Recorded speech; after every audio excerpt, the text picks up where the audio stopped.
پیارے حضور، میرا سوال کل کے خطبے کے بارے میں ہے کہ آپ نے شروع میں فرمایا تھا جب بھی نیا سال شروع ہوتا ہے تو آپ اس میں فرماتے ہیں نئے سال کی مبارکباد دیتے ہیں، لیکن پچھلے خطبے میں آپ نے فرمایا ہے کہ آپ تو ایک دوسرے کو مبارکباد پیش کر رہے ہیں لیکن مجھے اس سال میں اندھیرے نظر آ رہے ہیں، تو اس سے کیا مراد ہے؟ دیر نظر آ رہے ہیں مراد دیکھی نہیں؟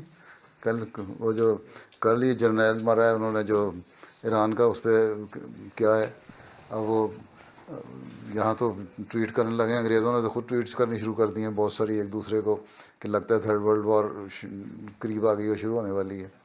تو اندھیرے ہی ہیں اور کیا ہے. میں نے یہ صرف یہی نہیں کہا تھا کہ مبارکبادیں دے رہے ہیں، انہوں نے کہا تھا مبارکبادیں ہم دے رہے ہیں کریں، لیکن اصل مبارکبادیں یہ ہیں، یہ جو اندھیرے پیدا ہو رہے ہیں ان کو دور کرنے کے لیے ہم دعائیں کریں تاکہ یہ دور ہوں. وہی انہوں نے جو سوال کیا ہوا ہے. ٹھیک ہے. ساتھ میں نے یہ بھی کہا تھا دعائیں کرو، یہ نہیں کہا تھا اندھیرے نظر آ رہے ہیں اندھیرے میں چلو ڈوب جاؤ گے. ہیں ٹھیک ہے. اور اپنی حالتوں کو بدلیں، اور وہ اصل مبارک دن ہوگا. اور یہی میں نے کہا تھا کہ یہ دعا کریں کہ حقیقت میں وہ سال مبارک ہو، بابرکت ہو، اور وہ تب ہوگا جب ہم یہ کام کریں گے. یہ میں نے کہا تھا. ٹھیک ہے.